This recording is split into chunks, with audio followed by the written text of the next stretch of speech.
আপনি অপরাধ করেছেন, এই দুনিয়ার সমস্ত মানুষ আপনাকে কী ভাববে? অপরাধী ভাববে। আপনি এই সমাজের মানুষ যখন আপনার অপরাধগুলো প্রকাশ হয়ে যাবে, আপনার সন্তান আপনাকে ভালোবাসবে না, আপনার বাবা আপনাকে ভালোবাসবে না, আপনার মা আপনাকে ভালোবাসবে না, এই সমাজের কোনো মানুষ আপনাকে ভালোবাসবে না। কিন্তু আল্লাহ রাব্বুল আলামিন বলেন, বান্দা রে, তুমি অপরাধ করেছো, তুমি আমাকে ডাকো, তুমি আমার কাছে মাপ চাও। বান্দা, তুমি যদি মানুষের সামনে মাপ চাইতে তোমার দুঃখ হয়, তোমার যদি কষ্ট হয়, তোমার যদি লজ্জা লাগে, তাহলে তুমি গোপনে আমাকে ডাকো, আমি আল্লাহ রাব্বুল আলামিন তোমাকে মাফ করে দেবো।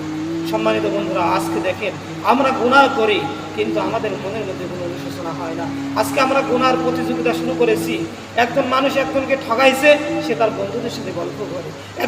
একজন মানুষ সে জিনা করছে, সে তার বন্ধুদের সাথে গল্প করে যে আমি জিনা করছি। একজন মানুষ একজনকে কষ্ট দেয়, সে আর একজনের সাথে গল্প করে যে আমি কষ্ট দিয়েছি। অর্থাৎ আজকে পৃথিবীতে বর্তমান যুগে আমরা খারাপ কাজে কে কাজ ছাড়া বেশি এগিয়ে যেতে পারে এই চিন্তা ফিকিরের মধ্যে আছে। সেজন্য তওবা না করে যদি আপনি মৃত্যুবরণ করেন, আল্লাহ রাব্বুল আলামিন কিন্তু আপনাকে মাফ করবে না। সেজন্য আমাদেরকে তওবা করা উচিত। আজকে দেখেন, আজকে আমাদের মনের মধ্যে তওবার অনুশোচনা আসে। তওবা মানে কি? ফিরে আসা।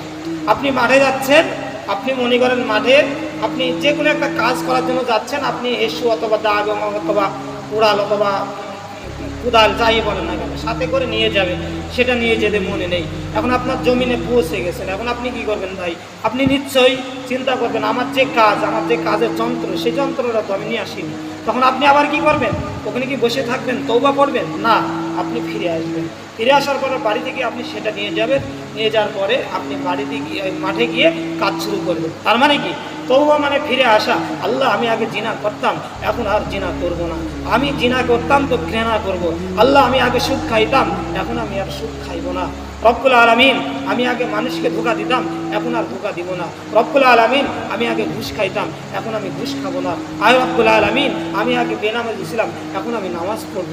দেখেন, অর্থাৎ আপনি যে খারাপ কাজগুলো করতেন, সেই খারাপ কাজগুলো আপনাকে ছেড়ে দিতে হবে। কিন্তু আজকে দেখেন, আমরা খারাপ কাজ তো ছাড়ি নাই, আর ভালো কাজের পাশেও যাই না। আমরা ভালো কাজ করতে চাই না। আমাদের অন্তরে ভালো কাজ করার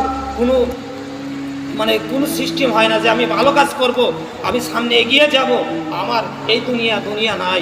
দুনিয়ার পরে একটা অনন্ত কাল আছে, কবরের জীবন আছে, আখিরাতের জীবন আছে। সেদিন একটা বিরাট বড় হিসাব হবে। সেদিন আমি কি হিসাব দেবো? আমি মহান মালিকের সামনে কি নিয়ে উঠবো? আমার বয়স 70 হয়ে গেছে, আমার বয়স 50 হয়ে গেছে। ভাই দেখেন, আজকে আমি নামাজ পড়তে পারি না, আমি নামাজ পড়ি না। আজকে যদি আপনার মৃত্যু হয়, এই 60 বছর জীবন জিন্দিগিতে আপনি কোনোদিন মসজিদে নামাজ পড়েন না। এখন বলেন তো, আল্লাহ রাব্বুল আলামিনের কাছে আপনি কী নিয়ে উঠবেন? আপনার আমলনামায় কি নামাজ থাকবে? থাকবে না। আপনার এই 60 বছর জীবন জিন্দিগিতে আপনি কোনো মাসে রোজা রাখলেন না, আপনি এই 60 বছর জিন্দিগিতে আপনি ভালো কাজ করলেন না।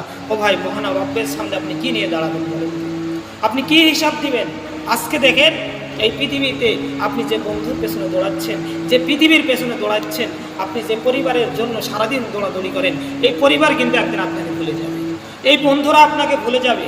আজকে যে বন্ধুদের সাথে আড্ডা দিয়া আপনি ওই যে খেলা দেখার জন্য সারা রাত জাগ্রত থাকছেন, ওই খেলার মাঠেই যদি আপনি মৃত্যুবরণ করেন, ওই যে যারা মৃত্যুবরণ করছে, আর আপনার বন্ধুরা কি আপনার জন্য খেলা দেখা বন্ধ করে দিবে না?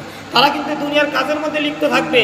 আপনাকে কবরে ধুয়ে আসবে, আপনার ভাই আগে ভাইয়ের জায়গায় চলে যাবে, আপনার স্ত্রী কি করবে? তার কাজে ব্যস্ত হয়ে যাবে, আপনার পিতামাতা তার কাজে ব্যস্ত হয়ে যাবে, আপনার বন্ধু তার কাজে ব্যস্ত হয়ে যাবে। ভাই, তাহলে এই পৃথিবীতে কিন্তু আমরা কেউ থাকবো না, আমরা সবাই অস্থায়ী। এই দুনিয়াটাও কিন্তু অস্থায়ী।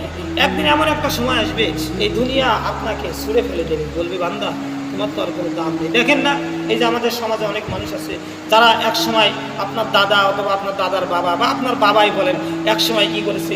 এই সংসার দেখাশোনা করেছে, তারা এই দুনিয়ার সমস্ত কাজকর্ম করেছে, কিন্তু তারা এখন কি হয়ে গেছে?